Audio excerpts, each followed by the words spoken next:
मनीष गुप्ता जी, आवाज आ रही है? बिल्कुल जी। हम सोच रहे थे कि जंतर मंतर खाली हो गया तो अब थोड़ी दिन शांति रहेगी, लेकिन दो नेक्स्ट जंतर मंतर तो सामने आ ही गए सब्जेक्ट जिन पे तखत बिछना है, एथेनॉल और आरक्षण। अच्छा, एथेनॉल तो चलो तब भी थोड़ा सस्ते में निपट जाएगा, लेकिन आरक्षण तो सर्वाधिक ज्वलनशील पदार्थ है भारत की राजनीति में। इससे ज्यादा ज्वलनशील पदार्थ तो कोई है ही नहीं। अब उसकी भी तैयारी हो रही है, उसके भी कॉकरोच टाइप की पार्टी बन गई है, वो भी मिलियन बिलियन में फॉलोअर्स हो रहे हैं उनके भी सटासट। मनीष जी, किधर जाती दिख रही है राजनीति? निश्चित रूप से ये वो प्रयास हैं कि कैसे देश की प्रगति को रोका जाए, कैसे एक स्थिर सरकार को हिलाया जाए। देखिए, विपक्षी पार्टियों का ये अधिकार है कि वो किसी भी सत्ता को चैलेंज करें, गिराने का प्रयास करें, लेकिन इसके पीछे की मनस्थिति क्या है, ये बड़ा महत्वपूर्ण है अमिताभ जी। बात यह है कि क्या इसके पीछे जब जंतर मंतर पर प्रोग्राम होता है और दुबई से और कनाडा से अगर पेमेंट होके खाना आता है, तो कहीं ना कहीं प्रश्न तो उठेंगे। तो मोहम्मद जुनैद, जिसकी मोबाइल की दुकान है, जो 2,000 रुपए रोज के नहीं कमा पाता, वो 3 लाख रुपए, 4 लाख रुपए से लेकर 10 लाख तक का खाना रोज डिलीवर कर रहा है। तो फंडिंग कहां से आती, प्रश्न आता है। तो निश्चित रूप से आरक्षण के नाम पर बात बढ़ाई जा सकती है, लेकिन अगर कोई ये कहे कि आरक्षण में भाई जिन लोगों को आरक्षण एक बार मिल गया उनको आरक्षण दोबारा ना मिले, तो प्रश्न खड़े हो जाएंगे। भाजपा क्या, कांग्रेस क्या, कोई भी पार्टी उसको मदद नहीं कर पाएगी, जबकि वो गरीबों के हित में है। जब आदमी धर्म परिवर्तन कर सकता है तो जाति परिवर्तन भी कर ले। मैं बढ़िया हूं, मुझे लगता है कि मैं जाति बन जाऊं, एक बार का मौका मिल जाए, नहीं मिल पा रहा। तो कहीं ना कहीं राजनीति का विस्तार इतना गिरता जा रहा है कि कैसे भी देश के विकास की बातें ना होने पाए, और अगर कोई कर रहा है तो लाइमलाइट ना मिल जाए और आगे ना बढ़ पाए, ऐसे प्रयास चल रहे हैं। ठीक। मनीष जी, एक बात बताऊं भाई, ऐसा कभी हुआ क्या दुनिया में कहीं, या भारत में कभी हुआ नेहरू जी से लेकर आज तक, कि भाई जो पार्टी शासन करेगी वही राजनीति करेगी, बाकी सारी पार्टियां अपनी दुकान बंद कर देंगी? ऐसा तो संभव नहीं। ऐसी अपेक्षा भी क्यों रखते हो यार? जब नरसिंह राव की सरकार थी, ये मनमोहन सिंह की सरकार थी, तो भाजपा क्या सत्यनारायण कथा कहती थी? नहीं ना, वो भी राजनीति कर रही थी। उन्होंने राजनीतिक दल के रूप में रजिस्ट्रेशन कराया है भैया। उन्होंने अखंड सनातन संकीर्तन मंडल के नाम पर थोड़ी ना रजिस्ट्रेशन कराया है। इसलिए ये कहना ठीक नहीं भाई राजनीति हो रही है, और राजनीति क्यों, राजनेता को राजनीति करनी भी चाहिए, और उनका क्या काम है? मनरेगा में फावड़ा लेके निकलेंगे? राजनीति होगी, आपके पास क्षमता होनी चाहिए उस राजनीति का काउंटर करने की। ठीक, इस स्यापा से कुछ हासिल नहीं होता। फिर सुनिए, इस स्यापा से कतई कुछ किसी को नहीं हासिल हुआ मेरे अपने 40 साल के तजुर्बे में, कि देखो वो राजनीति कर रहे ना। भाई साहब, आप राजनीति को काउंटर कर सकते हैं तो आप मेन स्ट्रीम में रहेंगे, नहीं कर सकते काउंटर तो आप नेपथ्य में चले जाएंगे। आज जाए चाहे कल चाहे परसों, जो लोग ऐसा नहीं कर पाए वो चले गए। मनमोहन सिंह जी राजनीति को काउंटर नहीं कर पाए तो खत्म हो गए। आदमी ठीक थे, आदमी बुरे नहीं थे। और उनके किसी मंत्री को ऐसा भी नहीं हुआ कि सुप्रीम कोर्ट ने फांसी पर चढ़ा दिया हो, लेकिन एक परसेप्शन बना के सब चोर हैं इनके यहां। सरकार डूब गई। इसलिए अरविंद केजरीवाल जी, उनने सबके खिलाफ आरोप लगाया कि सारे चोर हैं, चुपचाप माफी मांग ली, लेकिन उनका परसेप्शन उनको लाभ दे गया, वो बड़ी पार्टी हो गए। ये समझना पड़ेगा। रवि प्रताप जी, रवि जी आवाज आ रही है? नहीं, रवि जी तक कुछ समस्या। अशोक जी वही प्रश्न आपसे कि मुझे लगता है आप देश को कई तरह के जंतर मंतर, क्योंकि ऐसी जड़ी बूटी मिल गई सबको, विपक्षी दलों को भी, क्या जो इससे पहले भारत की राजनीति में कभी ऐसी जड़ी बूटी, संजीवनी बूटी किसी को मिली ही नहीं थी। तो 1 महीना में रिजल्ट लो, राजनीति में ऐसा कहां होता है? सालों लग जाते थे मुद्दों को सेकते सेकते। तो अब एथेनॉल है, फलाना है, ठिकाना है, मतलब सब आ रहा है। और पार्लियामेंट आज भी नहीं चली। बिल तो पेश हुआ लेकिन पार्लियामेंट नहीं चल पाई। अशोक जी, देखिए अमिताभ जी, आपने कहा विपक्ष के हाथ में मुद्दा लग गया। मुद्दा लगा नहीं है। मुझे लगता है कि देश के पहले ऐसे प्रधानमंत्री होंगे जो सवाल आज तक किसी से लिए ही नहीं, सिर्फ मन की बात करते हैं। मोनोलॉग इसको अंग्रेजी में कहते हैं, एकल संवाद हिंदी में कहते हैं। मतलब हम कहेंगे, आप सुनेंगे, आप सवाल हमसे नहीं पूछ सकते।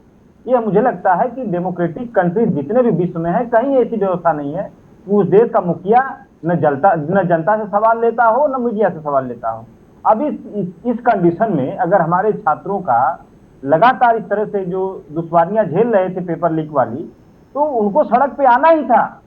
और जो आपने कहा कि विपक्ष राजनीति कर रहा है, अपने सवालों का जवाब बड़ा अच्छा दिया गुप्ता जी का। तो भाई, अगर छात्र नौजवान सड़क पे हैं और एज ए अपोजिशन हम चुपचाप बैठे रहेंगे, तो हमारी जनता हमें क्या कहेगी?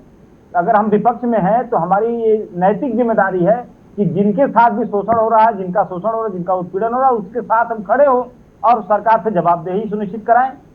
और इसके अलावा देखिए, अगर पेपर लीक को लेकर के माननीय प्रधानमंत्री जी ने कई बातें की, इंस्टाग्राम से लेकर के आज तक सरकार, जो धर्मेंद्र प्रधान जी इस्तीफा भी दिए, तो बड़ी देश के हित में, राष्ट्र हित में और छात्र हित में न जाने क्या क्या बातें उसमें लिखे अपने पत्र में। और सरकार करे कि हम पेपर लीक को लेकर के इतना कड़ा कानून बना देंगे, इतना कड़ा कानून बना देंगे कि पेपर लीक होगा ही नहीं। सवाल कानून का नहीं है साहब जी, कड़े कानून तो बहुत सारे हैं, बहुत सारे कड़े कानून इस देश में हैं। कानून बनाना हमारे व्यवस्थापिका कार्यपालिका न्यायपालिका तीन ही व्यवस्था हमारे देश में। व्यवस्थापिका, जिसको लेजिस्लेचर कहते हैं, इसका काम है कड़े से कड़े कानून बनाना। लेकिन दूसरा जो प्रोसेस है वो एग्जीक्यूटिव का है, कार्यपालिका का है। और कार्यपालिका अगर उस कड़े कानून को लागू नहीं कराएगी तो फिर न्यायपालिका बेचारी क्या करेगी? तो आप सवाल सिर्फ व्यवस्थापिका पर नहीं है, कार्यपालिका पर है। कि अभी अगर छोटा सा एग्जांपल मैं बताऊं तो आजकल देखिए कितना तेज चल रहा है कि उत्तर प्रदेश में दो विधायक, एक ओम प्रकाश राजभर जी के पार्टी का विधायक, एक निषाद पार्टी के विधायक, जिसका एक नाम बेदीराम है, एक विपुल दुबे, जिनको पेपर लीक माफिया कहा जा रहा है, उनके खिलाफ बहुत सारे जांचें हुई, सबूत हुए। लेकिन योगी सरकार में च्यवनप्राश खा रहे हैं दोनों और पेपर लीक के दोषी हैं। तो आप कड़े कानून, योगी जी भी कहते बहुत कड़े कानून बनाएंगे, आप कड़े कानून किसके लिए बनाओगे? आपके पार्टी के जो समर्थक दल हैं वो विधायक बैठ के च्यवनप्राश खा रहे हैं आपकी सरकार में, और आप कड़े कानून बना देंगे, माफियाओं का घर गिरा देंगे, ये कर देंगे, इतना करोड़ जुर्माना लगा देंगे। किसके लिए वो जुर्माना है? माफियाओं को जब आप पाल रहे हो, जुर्माना की बात पता नहीं कहा हवा में कर रहे हो। पहले तो आप उन माफियाओं का घर बुलडोजर से गिराओ। भाई देखिए, कांग्रेस जो कानून बने कनेक्ट हुई जी, बताइए जी अशोक जी, कंटिन्यू करिए जी। हाँ, तो मैं ये कह रहा था अमिताभ जी कि कड़े कानून बनाना जरूरी है, लेकिन उससे ज्यादा जरूरी है कि हम सही दिशा में जाएं, हमारी मानसिकता सही हो, कि हम उस कड़े कानून का सही इस्तेमाल करके दोषियों को कटघरे में डालें। जी ठीक। तीसरी बात बस लास्ट में कहूंगा, धरना प्रदर्शन से अमिताभ जी लोकतंत्र मजबूत होता है, और जितना धरना प्रदर्शन होगा, जितने डिमांड छात्रों की आएगी और नौजवानों को, उतना लोकतंत्र मजबूत होगा। लेकिन धरना प्रदर्शन को कुचलने वाली सरकार जो AK-47 या पैलेट गन अपने छात्रों पे चलाती है, उनका फूड सप्लाई, वाटर सप्लाई सारे रोकती है, इस सरकार को लोकतांत्रिक सरकार अगर कहा जाए तो मुझे लगता है बेमानी होगी। ठीक है। देखो, किसी, ये बात तो गलत है, किसी तरह की सप्लाई नहीं रुकी। पिज्जा से लेके प्रोटीन शेक तक सबकी सप्लाई निर्बाध जंतर मंतर पर है। ये झूठ ना बोलो, जो जितना हमने आंखों से देखा उसको कैसे मान लेंगे? कोई कहे, कितना भी बड़ा नेता कहे, इधर वाला कहे चाहे उधर वाला कहे, झूठी बात है। आम, अमरूद, केला, सेब, अनन्नास, नाशपाती सब, टाटा 407 भर भर के बिस्लरी, दाल मखनी, शाही पनीर, और इतना खाना अशोक जी, इतना खाना जितने खाने वाले नहीं थे जंतर मंतर पर फिकता था। ये स्टोरी हम लोगों ने चलाई, इसलिए ये ना कहो कि सब उनको कार्डन ऑफ कर दिया, बोले नहीं भूखे रहो। नहीं, बच्चे थे, देश भर से आया। तो मैं जोमेटो, स्विगी क्या है बवाल, ब्लिंकिट, ये सब इनकी पूरी दुकान वहां शिफ्ट हो गई थी जंतर मंतर पर। इसलिए खाए पिए रहे लड़के, ये ठीक है, अच्छी बात है, इसको मानना चाहिए। और इसको ऐसे भी ना कहो कि नहीं भूखे प्यासे सब, ऐसा नहीं। ये देश विश्वनाथ का देश है भैया, अन्नपूर्णा का देश है। यहां कोई भूखा रहता है क्या? बांगचुक साहब को छोड़ दो, जिनको आप लोगों ने जबरिया भूखा रखा 26 दिन, बाकी कोई भूखा नहीं। अश्विनी शाही जी, एक बड़ा प्रश्न खड़ा होता है। देश ने सुना, प्रधानमंत्री ने 2-3 बड़े फैसले किए, कानून जो लागू है उसमें और कड़ाई लाएंगे, उसके लिए एक विधेयक भी लोकसभा में आ गया, एक हाई लेवल टास्क फोर्स भी बन गई, उसमें देश के बड़े नामचीन लोग रखे गए, सारी बातें ठीक है। लेकिन वो है ना कि कबीर ने कहा कि तू कहता है कागज लिखी, मनीष जी आप भी सुन लो, आगे कब आएगा आपके भी, और मैं कहता हूं आंखन देखी। ठीक, 9 मन तेल होगा, राधा नाचेंगी, अच्छी बात है, जब नाचेंगी तो हम देखेंगे। लेकिन आज क्या हो रहा है इस पर हम एक उदाहरण आपको देते हैं, उससे समझ। पूरे देश में, दुनिया में हाहाकार हुआ नीट पर, हुआ ना शाही जी, बोलो हाँ हुआ। धर्मेंद्र प्रधान को जाना पड़ा। आप कह रहे हो वो बलिदानी है, अशोक यादव कह रहे मजबूरी के अलावा कोई दूसरा रास्ता नहीं था, या तो सरकार गवाते या प्रधान, तो स्वाभाविक है प्रधान को छोड़ा जाएगा। नाव पूरी नहीं डूबे तो एक आदमी को उतार देते। एक चावल दिखाता हूं आपको, इतने हाहाकार के बाद जब खुद प्राइम मिनिस्टर एक्टिव हैं, बाकी छोड़ दीजिए नीचे वाले। आज दिल्ली के एक ये फास्ट ट्रैक कोर्ट में नीट की सुनवाई थी। ठीक, प्रधानमंत्री ने जब कहा था फास्ट ट्रैक कोर्ट बनाएंगे, उसी समय दिल्ली हाई कोर्ट ने एक फास्ट ट्रैक कोर्ट डेजिग्नेट कर दिया था ओनली फॉर ये पेपर लीक, राइट। उसमें आज सुनवाई थी, डेट लगी थी। आपको पता है सीबीआई के वकील ही नहीं पहुंचे, कोर्ट ने माथा पीट लिया, बोले भाई पूछ के बताइएगा वकील साहब कब आ सकते हैं, और अगस्त की डेट दे दी। ये तरीका होगा तब फास्ट ट्रैक कोर्ट को हम ओढ़ेंगे कि बिछाएंगे शाही साहब? फिर क्या करेंगे कोर्ट का? और कोर्ट फास्ट ट्रैक हो, बुलेट ट्रेन कोर्ट हो, जहाज वाली कोर्ट हो, पानी के जहाज की गति की कोर्ट बने, चाहे कोई भी कोर्ट बना दो, जज साहब तो इन्वेस्टिगेशन नहीं करेंगे शाही साहब, नहीं ना। उनके सामने कागज रखेगा, अभियोजन रखेगा ना। अभियोजन तो वही है गुड्डू, वही है पप्पू जो अभियोजन में है सब।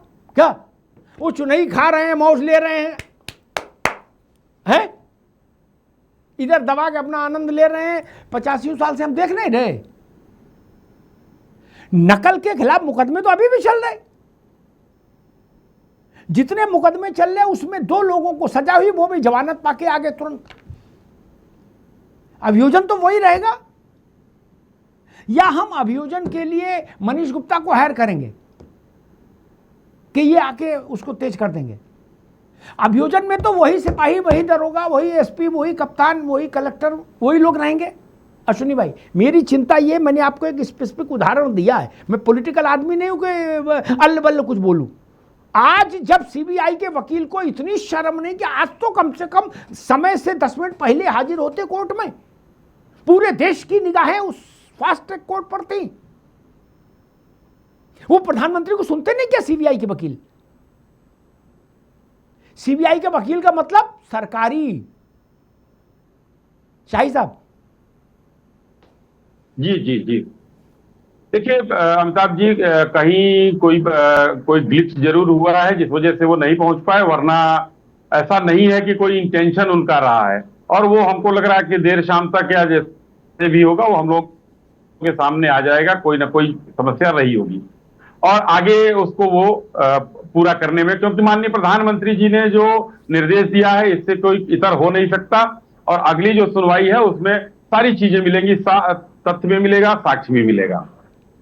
लेकिन ये जो मुद्दा अभी देश के सामने ज्वलंत हुआ है और जिसका निस्तारण अभी हुआ, संवेदना सबकी रही। माननीय प्रधानमंत्री जी ने प्रधान जी का इस्तीफा लिया, छात्रों की मांगे मानी, राजनीतिक दल उनके साथ लगे रहे। तो एक सबसे बड़ा चीज होना चाहिए संवेदनशीलता। अगर अशोक जी की पार्टी लगी रही, कांग्रेस लगी रही, संवेदनशीलता थी, उनके साथ लगे रहे, लेकिन ये लोग सदन में क्यों नहीं लगे रहे? अखिलेश जी पूछ रहे हैं कि भाई किस वजह से सरकार झुकी, तो आप चर्चा कर लो, पता चल जाएगा चर्चा से क्यों भाग रहे हैं। कांग्रेस चर्चा से भाग गई, इतनी संवेदनशील है कि सड़क पर आंदोलन हो, सदन फूंक दिया जाए, मोदी जी को मारने के नारे लग जाए, वहां पर संवेदनशीलता उनको दिखाई दे जा रही है। राहुल गांधी जी पायलट गन दिखा रहे हैं, राहुल गांधी जी अध्यापकों की तरफ 3-4 जो है प्रेस कर चुके, लेकिन सदन में उनके साथ संवेदना नहीं है। ये बहुत बड़ा यक्ष प्रश्न है। अगर ये अशोक जी समझे तो ज्यादा बढ़िया है। दूसरी बात, अभी इसमें गोली चलने की बात आई कि AK-47 चल गया, ये चल गया। सूचना मिली है कि वो रायबरेली का युवक वहां पर वो पाया गया था, जिसको जो घायल हुआ, तो क्या कर, ये जांच का विषय है। मैं थोड़ा सा वानगी बता रहा था। तीसरी बात, आपने एक कहा कि विपक्ष के हाथ में मुद्दा लग गया, एकदम 100% सच कहा आपने, क्योंकि न ये विपक्ष का आंदोलन था, न ये किसी राजनीतिक दल का आंदोलन था। ये तो था कांग्रेस जनता पार्टी एक बनी और एक हुजूम आया, उसके पीछे सब लोग लग गए, जिसके लिए स्टैंप पर लिखकर जो है अखिलेश जी का उन लोगों ने आभार भी जता दिया कि भाई आप लोगों ने हमको पीछे से सहायता दिया, आपका आभार। राहुल जी के पास भी चिट्ठी पहुंच जाएगी। इसका मतलब कि विपक्ष के पास कोई मुद्दा नहीं था, कोई तर्क नहीं था, और अगर तो इनके आंदोलनों में, संगठनों में दम नहीं था कि आंदोलन कर सके। अपनी राजनीतिक हैसियत देखिए अमिताभ जी, आपको तो अनुभव के अफान है, आप पर प्रश्न कहीं नहीं है कि आप समीक्षा अच्छी नहीं करेंगे, लेकिन एक हम लोगों के जैसे व्यक्तियों का ये है कि राजनीतिक हैसियत तलाशते हुए ये लोग उनके पीछे छुप गए थे। सरकार ने इन लोगों को धूल धूसरित करने का काम किया। ठीक, अश्विनी जी एक बात और जान लीजिए कि कॉकरोच जनता पार्टी कहीं जाए नहीं जाए, और ये कहीं कहाँ कब जाएगी मैं नहीं जानता, लेकिन उत्तर प्रदेश महीना 2 महीना 3 महीना के भीतर उत्तर प्रदेश में खूंटा गड़ जाएगा, ये लिख लीजिए। ठीक, उन्होंने कह दिया है कि रामपुर जाएंगे हम और देखेंगे कि आजम साहब की जितना मजबूती से अखिलेश यादव नहीं बोल पाए, उतने से कॉकरोच वाले बोल रहे हैं। अब बाकी आप समझदार हैं, भाजपा खुद देखे समझे भाई कि वो क्या एक लाइन बोलना चाहता जी, एक लाइन। देखिए उत्तर प्रदेश की राजनीति को थोड़ा सा मैं बताना चाहूंगा। एक किसान आंदोलन के बाद माननीय मुख्यमंत्री जी का एक जो है किसी टेलीविजन चैनल का एक शो हो रहा था, 1 to 1 कोई सेमिनार वगैरह कुछ था। उसमें पूछा गया एंकर के द्वारा कि भाई दिल्ली वहां पर किसान जा रहे हैं और ऐसे हो रहा है, उत्तर प्रदेश में क्या करें, तो कहने लखनऊ और दिल्ली में बड़ा फर्क है। माननीय मुख्यमंत्री जी के ये बयान किसी को भूलना नहीं चाहिए कि यहां अगर कानून के साथ आप रहोगे तो सम्मान है, कानून का खिलवाड़ अगर हुआ तो पिछवाड़ा भी लाल होता है, चाहे जो भी हो। ठीक।